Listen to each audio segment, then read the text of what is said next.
Since working from home has become the new norm, I wanted to create an amazing experience to be at my house and work here for the first time in my life. In today's video, I'm going to be showing you 3 different work areas to inspire you to create your own epic work environment. Let's go. So we're walking into the CEO office. I wanted it to be as empty and focused as possible. Really almost nothing on my desk. I wanted a desk when I looked at the desk that I was just be like, dude, that's hot. And people talk about minimalism. I just love the idea that there's almost nothing on it. So I have a brand new iMac in color blue. It's a Sony a6400, and I use that for just like web, like Zooms or chats or things like that. This is an Autonomous Pro chair, Autonomous Pro desk. I use the Magic Pad and the Magic Keyboard. I wanted a nice ceiling, so if you can see, it's like actually pretty spacious. I don't want to talk about what's outside, but I just wanted to have a view of something outside versus just staring at my kitchen. Normally I have like a small cup. I'll show you one downstairs. So this room is just very clean. I think one of the things that surprises people is they're like, what does Noah Kagan use for a computer? The same one you use. What iPhone? The same one, or Android, whatever. It's all the same stuff. It's just how are you using it for yourself? Every day I'll have my to-do checklist, so you guys can see it for today. One of them is make a video. So I'll be able to check that off in a bit. A lot of times if I'm just working, I'll put something in the background. So with Apple TV on this TV. Lately, this might sound weird to y'all. I put a lot of squash on, so I've been a squash player for a little while. So while I'm working, I'll try to have a match on and just try to learn about how to be a better squash player. The chair, I think I mentioned it earlier, it's an Eames chair. It's a classic chair. It doesn't fit in this room, so I have to move it somewhere else in the house. I do have an art piece coming. There is a guy named Greg Mike, and so I wanted to measure out. People are like, whoa, what's this art? It's literally, I just wanted to measure out the 4x4 dimensions. I have a printer in there. That's pretty boring. One of the things I've noticed is that my attention is improved. And the more that you just have less things here and just the things that you really love in a clean environment, also an inspiring environment, has really helped me focus. So if I'm doing a Zoom meeting, or if I said I'm gonna be doing research, if I said I'm gonna be doing hiring, whatever that is, what does your environment say about you? And if, I don't know, leave below in the comments what you think this says about me. And so I notice at my desk, I'd be in a kitchen all the time, and I'm like, I'm tired of working in a kitchen. So to be able to have this room and be able to have, this is your room for creating, gets me excited to run up the stairs and come work here. So even if you don't have an extra room in it, even if you're working at your kitchen table, which I've done for almost 20 years, how do you make it exciting for you? Or how do you create maybe half your kitchen table is work and half your kitchen table is reading? We'll go downstairs and check out a few of my other working areas. I'm gonna save the best for last, which is the YouTube studio we built in the house.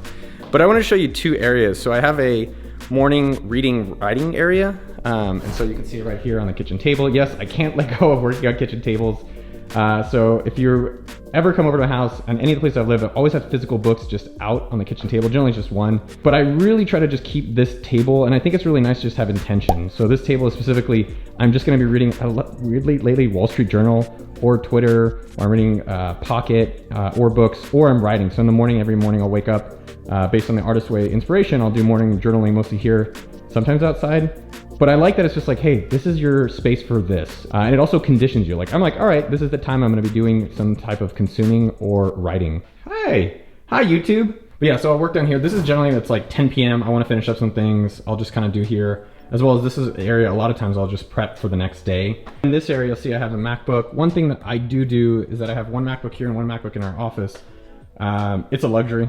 To be able to have a nice laptop is really nice, but it just makes things more convenient. I think one of the things that I've been mindful of as I've gotten older is how can you maximize your time, especially if you have some money and you can afford it. Like, how do you make things more convenient for yourself?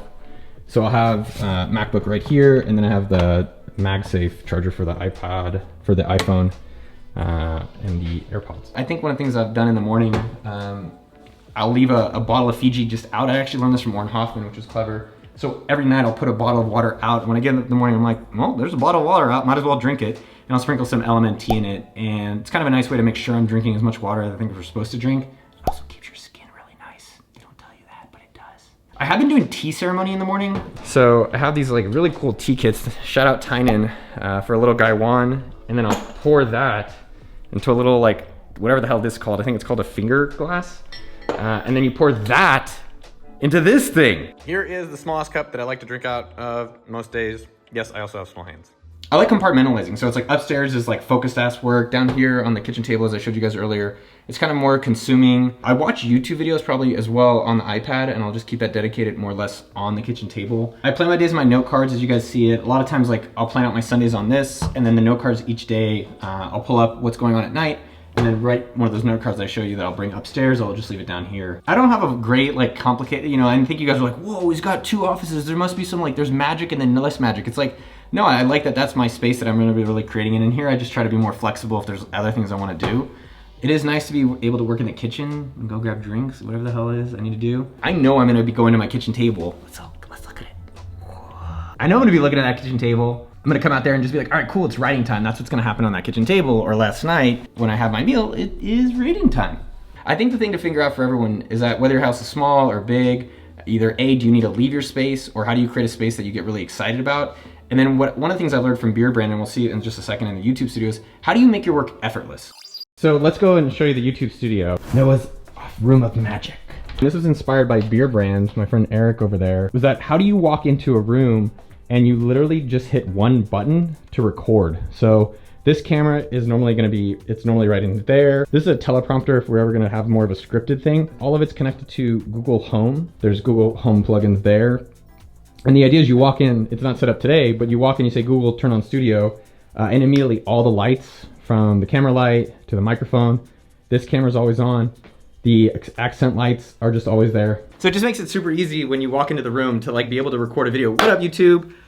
Here's how we're gonna be making a video today. I'm gonna be talking about how we have a home studio setup. Let me do one more kind of run around so you can see how the studio actually looks.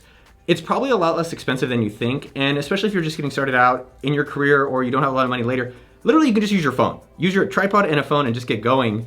And then as you build up your skills and as you build up your money, you can start investing more into that. It's the same thing we do at AppSumo. As the company grows, we keep investing more into the company to help it grow more.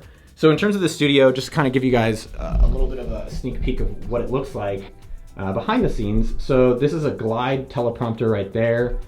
We have a Rode microphone. Jay Stevens, who ended up doing all the room setup, posted a lot of things to reduce sound vibration. A BenQ monitor. So what'll happen is that this monitor will turn on. Maybe we could put one of our videos kind of in there, and that will turn on when the camera's here so you can see how you look. So this is what happens a lot of time.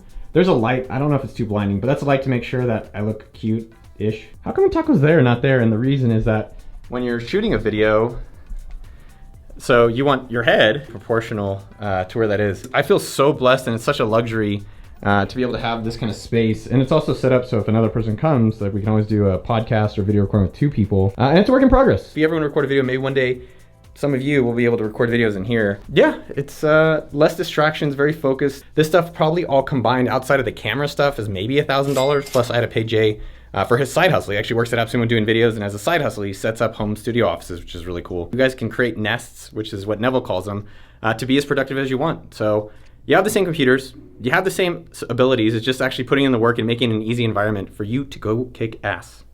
What do we learn from looking at Noah's productivity home setup? Hi, oh Noah, that's me. It's nice to create zones. So what is a reading consuming zone? What is a production zone like this? And then what is a focus zone upstairs in the work office? So how do you create that in your own place? Next up, it's great to change environments. So if you can move areas, if you can create some level of inspiration for yourself, do it. If you can even put up a picture of someone or put a mirror of yourself, go do whatever it takes to create a great nest and maybe also change rooms and change spaces throughout the day. Lastly, make your work exciting and frictionless. I love knowing that when I go to my kitchen table, there's gonna be tea on that, and then there's gonna be some books that I can consume in the morning, as well as do some of my journaling. As well, I know that it's so frictionless to come in this room, I hit a button behind there, and now I'm actually making a video for you sexy people out there. So make it easy and exciting for you to create work environments that you can get your best work done. Look, at the end of the day, we all have the same computers. What's interesting is what we do with them. And so that's really up to you, and I think you can do a lot with it. If you want to learn more about productivity, you are going to love this video right up here. Yes, right up there. Check it out. And make sure to subscribe to the channel. Uncle Noah wants to send you more videos. I love you, and I'll see you out there.